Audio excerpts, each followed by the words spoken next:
wanna be the best in the game, invest in my name, check no restraints, I'm obsessed with the pain. I ingest, I retain, assess and I change, possessed by the thought I'll be free one day from society's restraints. Money, clout and fame, a disease, a plague. We all love to hate, have to play the game, have to make a name. All our insecurities are on display. This is war with the enemy, think that it was meant to be. Living in a time where disease is on every screen. I won't let them fester me, I know most are festering. Negativity is a plague for the mentally weak. No mercy, all I got is working. Never stop searching, never quench the thirsty. I'm toxic and psychotic, with this logic you can't stop it. It's been chronic since I was a boy, so neurotic and chaotic. Built to last with the webs I'm weaving. I could change the past with all I'm achieving. Got my foot on gas, never stop competing. If you break like glass, then this life's gonna eat 'em. Make mistakes real fast, then you learn how to beat 'em. If you take off the cast, you can see all the healing. If the pain's in the past, move on from the grave and put your foot on the gas. No, never stop competing. Yes, magandang hapon mga paps. At for today's video, nandito tayo ngayon sa may Real Quezon, sa may katabi ng Real Quezon. Yung unang plano kasi namin na location is Agos River. Medyo malakas ang ulan, kaya yung kulay ng dagat ay ng ilog hindi maganda. Kaya nag-change ng kami na plan. Ayan, ganda, diba? Lalaki ng alon. So, dito yan, sa may, alam ko na, kasakot ito, barangay Mapalad pa o Malapad? Mapalad.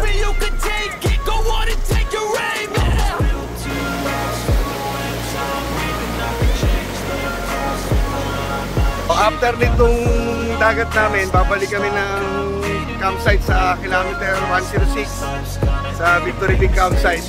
Kung makikita nyo sa video kanina, sobrang kapal ng fog. So, ang inaalala lang namin kasi yung ulan. Pero sana mawala yung ulan na ibali yung fog, huwag lang yung malakas ang ulan, tsaka yung hangin. So, maya, balikan ko kayo mga paps at magiinuman muna kami habang nag-e-enjoy sa malakas na hangin dito sa Real Quezon.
Yan, magandang gabi na mga paps.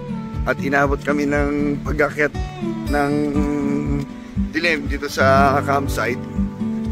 So, nirentahan na lang namin yung bahay nila Tita Flory. Doon na lang kami mag-i-stay. Tapos bukas, ayan, dito na kami. May A-frame. Yung A-frame pala na yon 1,000 daw. Ang lalim ng Marilaki So ang oras ngayon ay 5:40. Pero madilim na dito sa campsite. Pero ibang nagka-camp, doon na yung upuan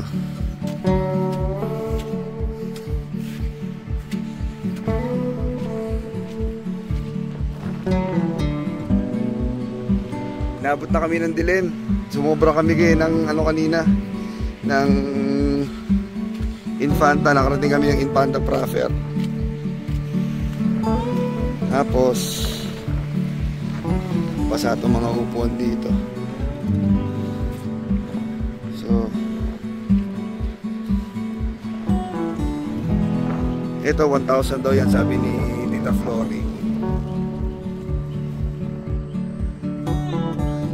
Kala maganda sana pumesto dito. Ang problema yung lakas ng hangin, tsaka umulan eh. Bugso-bugso yung ulan.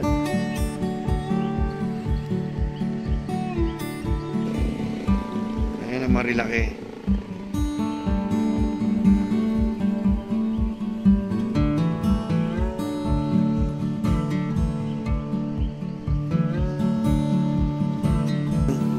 Inabot kami ng bagyo uli dito sa camping, pero ito lang ang naihanda namin.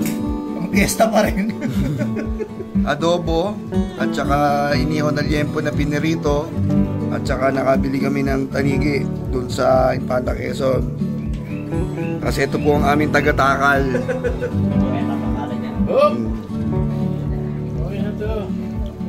At ito ang aming staycation for tonight. Yan, nakita nyo naman. Ito, parang dito po nagtitipon yung mga may sisindikatuhin. Ganito talaga yan eh. Umaming ka na. Umaming ka na.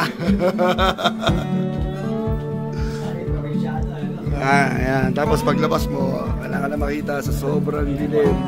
Paano ba ako bababa niyan? Diba? Para hindi masayang yung camping tent namin. Ayan, hinaram ko yung tent ni Chongkalay. Dito ako nag-set up sa, ayan, yung lutuan nila, nag-ahoy pa.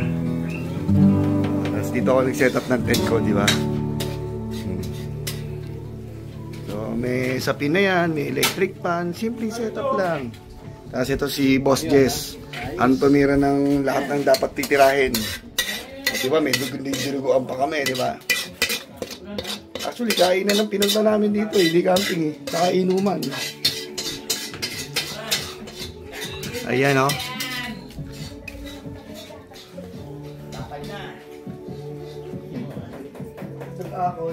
So, mamaya, kanya-kanya na kami ng pwesto ng tulog. Eh, dito sa lamesa, meron dito sa upuan, meron nakahamok, meron nakakuha ng... May nakakuha ng duyan na walang tali. Tapos folding bed na ni-repair para ano. Yan ang tinatawag na talagang survival mode. Okay, ayun na, kain. Kanina lumiwanag na yung langit eh. Ambo na naman, pasok! Pasok uli! Pambihira ah. Naririnig niyo ba yung lakas ng hangin na yun?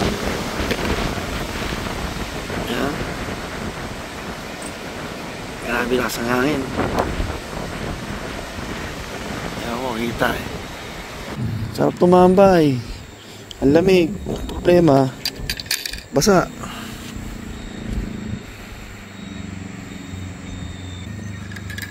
Dati dyan ako nagpepesto ng tent. Ayan, dyan. Ngayon, ang lakas ng hangin. So, nandun kami sa bahay. Ayun na hangin na malakas. Lakas ng hangin na. Taas na rin ang loob. Time check natin is 12:30 ng madaling araw. Malakas pa rin yung hangin. So nandito pa rin ako sa tent. Minsan umuulan ng malakas, minsan namawala, pero okay lang. So susurvive ulit natin itong gabi na to. Ito nyo naman yung setup ko. Ito lang ang ilaw ko. Tapos meron akong tinapay at tubig. Yung electric pan ko, hindi ko nadala yung kable kaya hindi ko rin mapakinabangan, pero okay lang kasi malakas naman yung hangin, lamig naman. So malamig pero nasa lang ako, pero pajama na lang. Pajama na lang tayo para iwas kagat ng kung ano-ano. Kasi ito na rin yung una ko, yung bag ko. Tapos yung kumot kong gamit. Yung tuwalya ko na lang.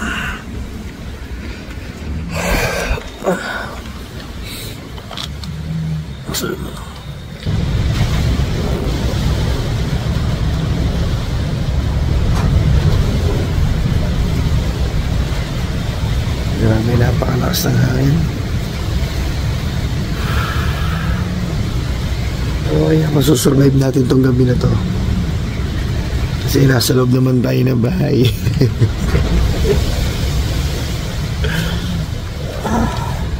Pero naglatag pa rin ako ng tent para iwas kagat ng mga lamok.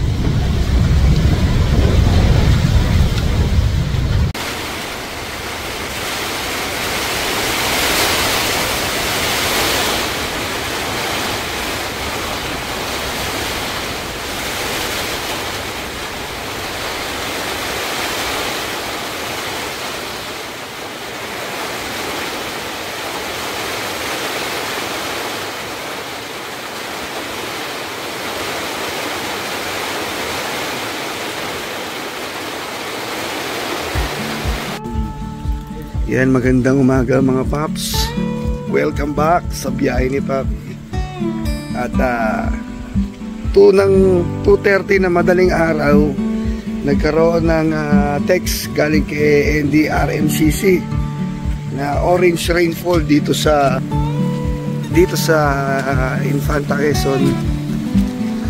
So sa ngayon, meron dalawang nagkampa rin doon sa taas. Ang titibay nila, grabe. Mahalik sa kabundukan ang mga ulap.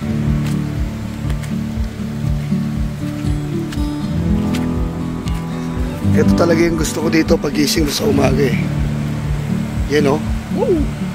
Di lang tayo pwede magpalipad ng drone, pero at least yung pagising mo sa umaga, makakapagkape ka o. Parang yung relax na relax ang buhay mo. Tapos ka-level mo lang yung ulap. Sarap sana magluto ng almusal dito.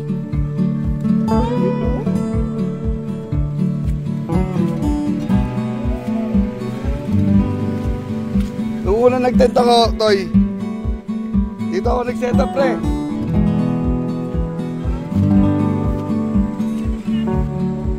So shoutout nga pala kay Sir, solo camper siya. Kinover niya lang yung tent niya dun sa wall nitong para hindi siya masalanta ng hangin.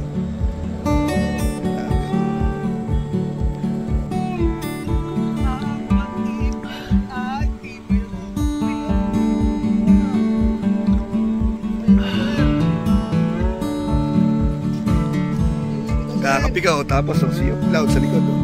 Mabilis nag-hackers na yun eh. Bakit namin nahanapin yan? First time, hindi nga lang, di naka-experience matulog sa net sa tent eh.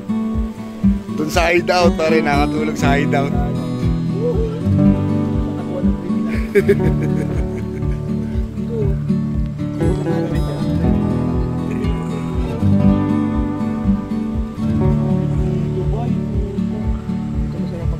Ganun ang dito kami nagsugal. Wala kami pakialam doon sa mga lumilipad. Wala kayo maingay, baka natutulog pa yung mga nandyan.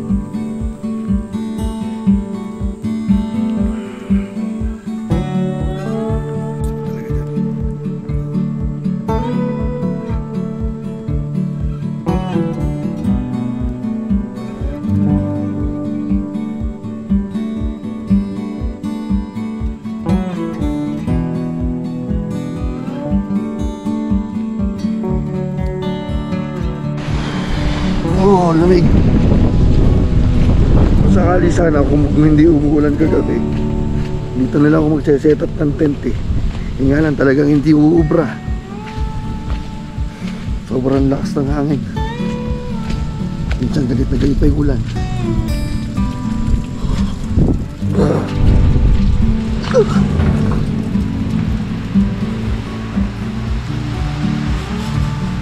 Ang ina may underground. First floor. Staycation. Staycation mga papi.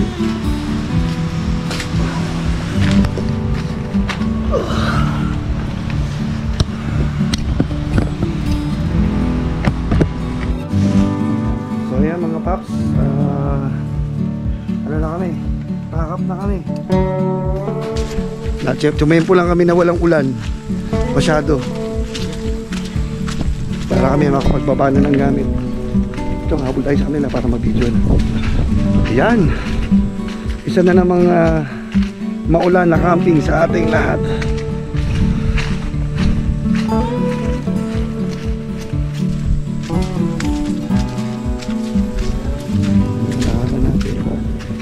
Woo! Ayan, cellphone, mali. Uy, tumot ka madulas.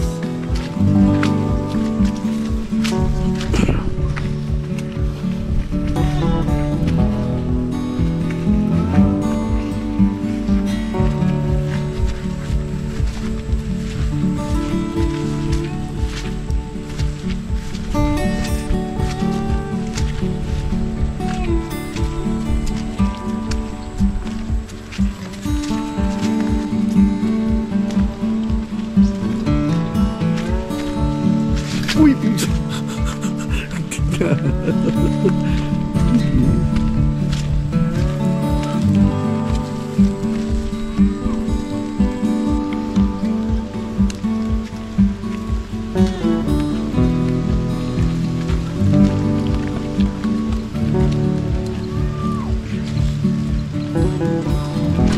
Nag-iingat ako kasi yung tuhod ko hindi maganda lagay eh. Kaya dapat alalay lang. Di baling mabagal, basta safe.